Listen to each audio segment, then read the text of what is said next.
नमस्कार दोस्तों। दुनिया में ऐसे कम ही इदारे हैं जो पूरब का ऑक्सफोर्ड कहे जाने वाले इलाहाबाद विश्वविद्यालय जितने पुराने हों। 18 सितंबर 1887 को स्थापित 135 बरस के होने वाले इस विश्वविद्यालय ने एक से बढ़कर एक लोगों को प्रोड्यूस किया है। राजनीति से लेकर न्यायिक व्यवस्था के क्षेत्र में, प्रशासनिक क्षेत्र में, अकादमिक जगत में न जाने कितनी विभूतियों को इसने देखा है, संवारा है, निखारा है।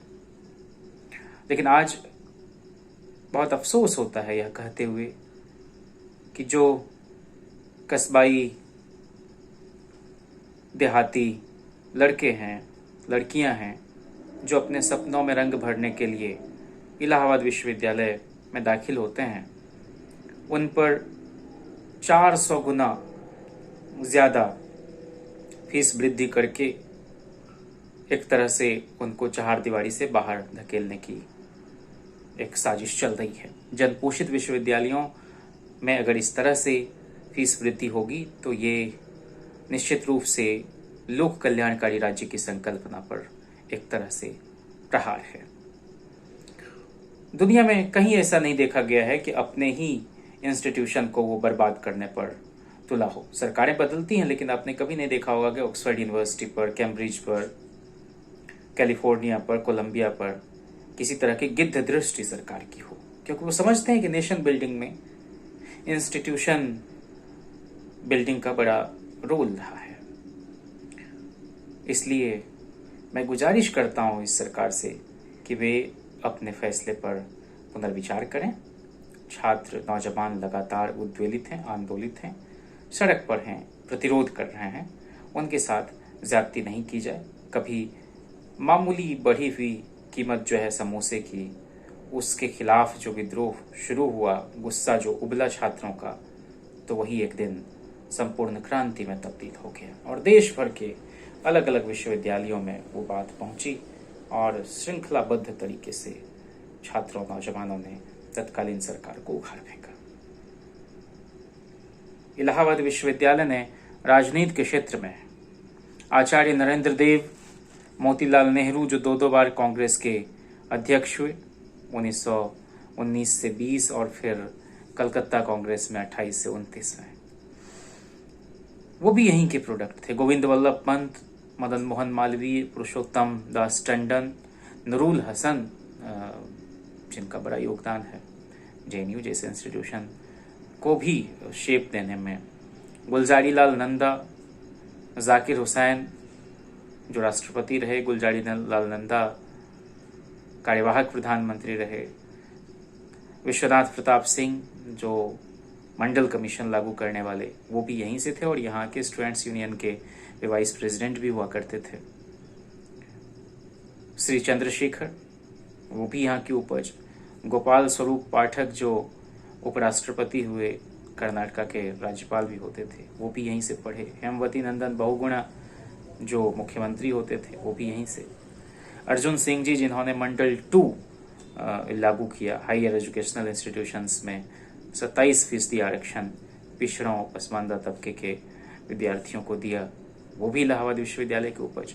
जनेश्वर मिश्र जी जिन्होंने सभी 6 समाजवादी खेमे से आने वाले प्रधानमंत्रियों के साथ काम किया, मोरारजी देसाई, चौधरी चरण सिंह, विश्वनाथ प्रताप सिंह, श्री चंद्रशेखर, एच.डी. देवेगौड़ा और आई.के. गुजराल, ये एजाज़ बहुत कम लोगों को हासिल है, वो भी यहीं से पढ़े हुए।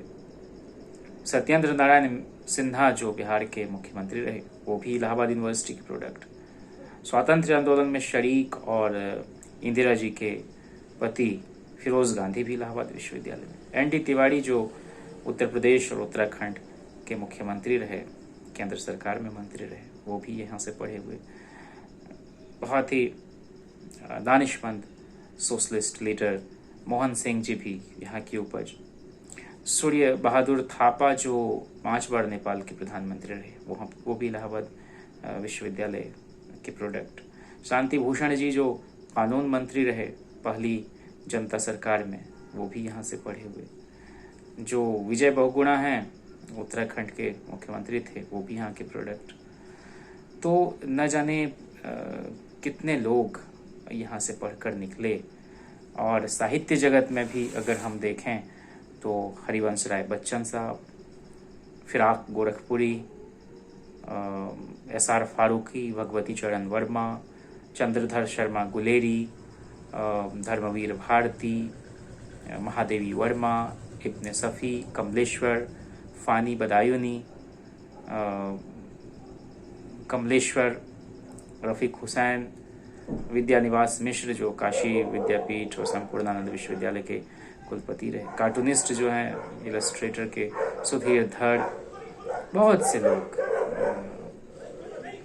इलाहाबाद विश्वविद्यालय में पुष्पित पल्लवित हुए। और जाने माने फिजिसिस्ट DS कोठारी, मेघनाथ साहा, ये सारे लोग, जो जनरल सुंदर जी थे आर्मी के चीफ, वो भी इलाहाबाद विश्वविद्यालय से ताल्लुक उनका रहा। और न्यायिक व्यवस्था में हमने देखा कि जो चीफ जस्टिस ऑफ इंडिया हुए, Ranganath Mishra, KM Singh, VM Khare, RS Pathak, MH Beg, JS Verma, Mohammad Hidayatullah, ये सारे लोग इलाहाबाद विश्वविद्यालय से निकले हुए थे।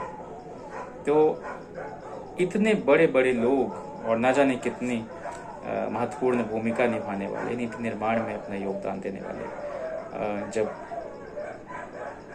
इस विश्वविद्यालय से पढ़कर निकले और समाज और सियासत में, न्याय के क्षेत्र में, प्रशासनिक जगत में, पर्यावरण के क्षेत्र में जो हम लोग सुनते हैं राजेंद्र जी का नाम, वो भी इलाहाबाद विश्वविद्यालय से दीक्षित शिक्षित हुए। तो एक बड़ी फहरिस्त है नामों की जिनका उल्लेखनीय योगदान था। आज हालत यह है कि उस विश्वविद्यालय को नेस्तनाबूद करने में सरकार लगी हुई है। शिक्षा तो इस तरह से हो कि सबके लिए सुलभ हो और किसी की भी आर्थिक स्थिति किसी को उच्च शिक्षा पाने की राह में कोई रोड़ा न बने, यह सरकार की जिम्मेदारी है। महंगाई पर काबू पाना और फिर सबको रोज़मर्रा की जो ज़रूरतें हैं उसकी पूर्ति हो सके, इसका ख्याल रखना, यह सरकार का दायित्व होना चाहिए।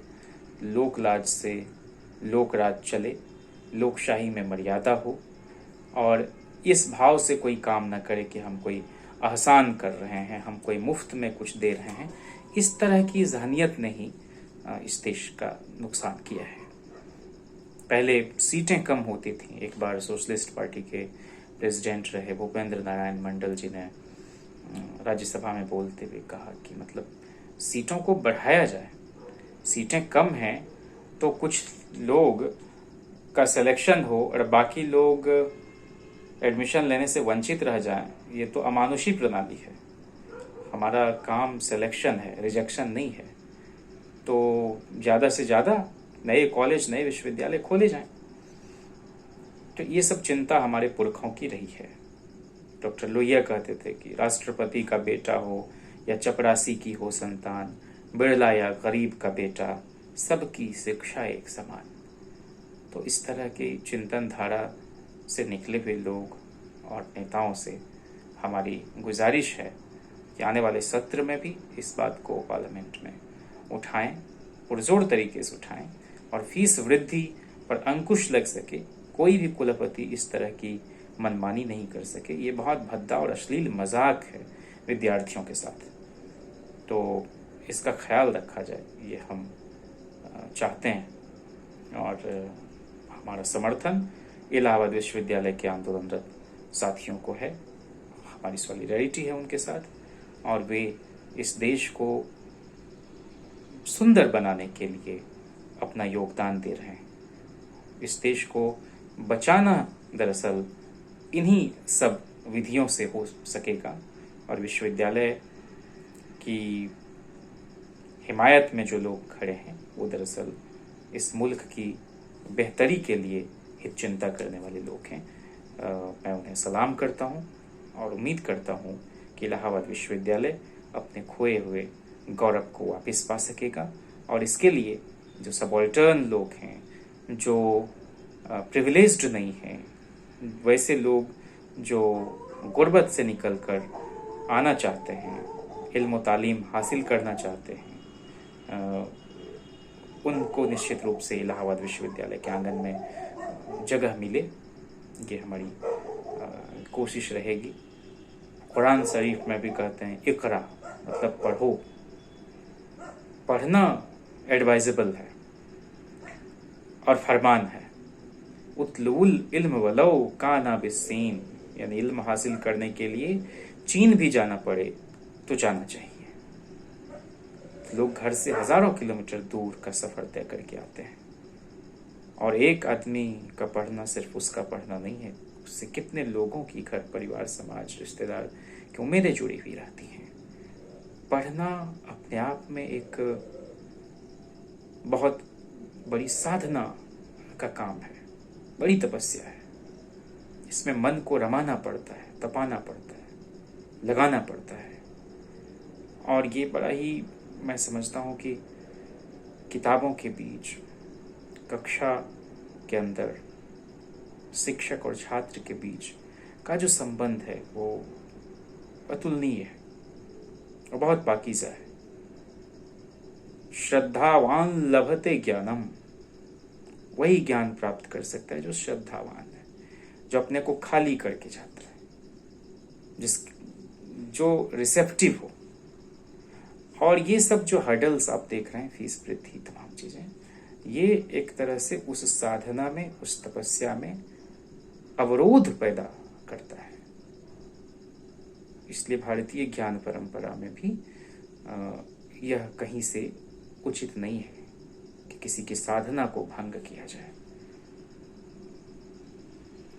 सा विद्या या विमुक्तये, वही विद्या है जो हमें भौतिकता से, वायवीयता से, कृत्रिमता से मुक्ति दिला सके, जो इमेंसिपेट कर सके। और सा विद्या या शास्ति, विद्या वही है जो हमें आत्मानुशासन की तरफ ले जाए। तो इन परिस्थितियों में थोड़ा मुश्किल होता है कि अपने आक्रोश पर काबू पाया जा सके। इसलिए सरकार से गुजारिश है कि वो इस तरह के अहमकाना फैसले को वापस ले और छात्रों को राहत प्रदान करे।